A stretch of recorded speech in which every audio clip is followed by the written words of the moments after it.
Hi there, Maggie here again. Latest episode of Thoughts from a Changing Mind. I think this is episode 12 now. They seem to be roughly every month. The first one was done in September of last year. It's interesting looking back on it, how things have changed. Some things haven't. And it occurred to me that back then there were things that I was worried about which now are pretty inconsequential. Other things are continuing things that I'm concerned about or aware of. Other completely new things have come along. But what's interesting is that the things that seemed so insurmountable then or so far away, now I look back over that past year and I can see the progress that I've made, and I just think, wow, when I was so worried about what was going to happen, it just happens anyway. And you go with it, and just as then, I've now made a lot of progress since then. I know that in the next year and 5 years and 10 years, if I'm around long enough for that, I'm going to continue to make progress. And I think I've mentioned this before, that one thing I'm convinced about is that the best is yet to come. So wherever you are on your journey, but particularly if you're at the beginning, be patient and have faith that however slow or difficult progress may seem to be, you will make progress. And that's why it's important to chronicle in one way or another your changes, because whether it's using a video or writing it down or however you want to do it, at times it's good to go back and just see exactly how far you've come so that you can reward yourself and celebrate the progress. So I recommend that entirely. Another reason that I wanted to talk about progress and change and things is because one of the things that I've done along with my transition is I've undertaken therapy, and I've got a very, very good therapist. She's wonderful. Thank you to her. And we've covered a lot of ground. And I was thinking about, what's the big things that I've learned in that time and everything else. Well, there's two things which go arm in arm, which have sort of kept resonating the last few days and weeks. One is pretty well known, and it's always that, you've got the difference between hearing something and listening. And again, the relation between hearing and talking. You've got two ears and one mouth, and they should be using those proportions. So sometimes it's more important to listen than it is to talk. But the important thing there again is it's not enough just to hear things. And people say, "Oh, I hear you." That's not enough. You've got to actually actively listen. And I've appreciated that in the past, I probably didn't. And there's a lot of reasons for that.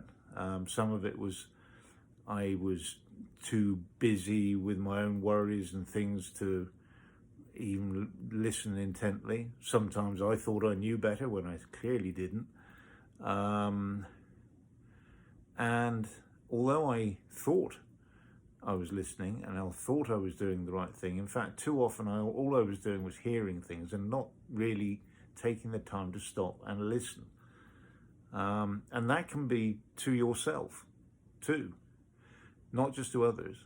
Sometimes you've got to stop and listen to yourself.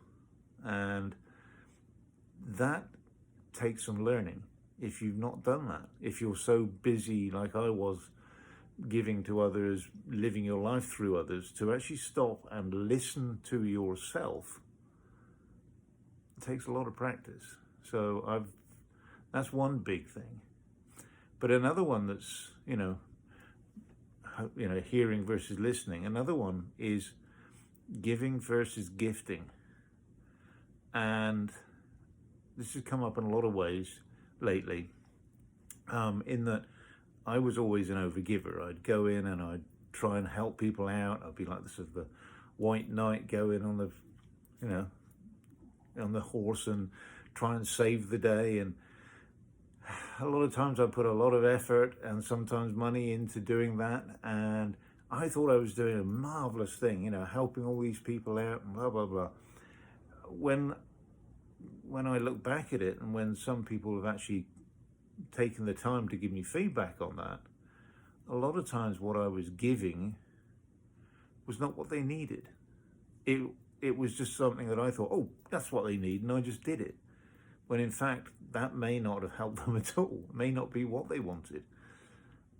Sometimes what they need is something far more simple, far more personal, and doesn't take any money at all. It just takes time and attention. And that's where the listening comes in rather than hearing. And what I've realized is that through my own journey, that sometimes it's not what people give to you, it's what they gift to you. Because when you look at your own blessings, you think the gifts that you have from others, it's not necessarily the big gestures, the expensive things. It's something where you've gifted them what they needed. And sometimes that can just be time to listen. So sometimes being an overgiver is unhealthy and is not what people need. Sometimes what you need to do is listen more, find out what they actually need, and then give them a gift of that, rather than just give blindly. And it makes you feel good, but may not help them at all. So I've learned this, that there's a big difference between giving and gifting to someone. And it takes more effort to find out what is the ultimate gift, rather than just giving something. But that effort's worthwhile, because it feeds that interaction with somebody or something that matters. And it will raise you up as well as the other person or the project. And I'm where I am today because of the gifts that people have given to me. And I am eternally grateful for them. And all these things, like I say, I've said this before, that I've put in these videos, it's not because I know these things, because I've got it all worked out. I don't. I'm coming to these things bit by bit, and then I'm sharing them with you. I should have learned all this stuff a long, long time ago, and I didn't. And I'm trying to maybe short circuit the process for you guys out there so that you can learn this stuff a little sooner than I did. But I hope that helps. There's a big difference, like I say. Just learn to listen a little more and give gifts rather than just give, because it'll mean more to you and to the person involved. But anyway, a little bit short and sweet, but I hope everyone's doing fine. I love talking to you guys. Give me any feedback you want. I appreciate that very much, and hope to talk to you again soon, okay? Bye for now. Big hugs from me. Bye-bye.